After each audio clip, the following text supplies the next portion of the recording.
Sir, bakit ano? Bakit sobrang hirap mag-move on? Because of too much emotional attachment. Ang problema ng maraming tao tungkol sa pag-move on is yung naaalala mo kasi yung mga magagandang pinagsamahan mo. Tapos nakakalimutan mo na yung sarili mo. And sometimes, you have to consider yourself as well.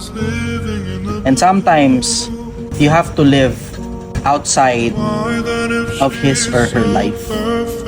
And sometimes, you have to start your own. Away from him, away from her. And then one day, moving on will come along.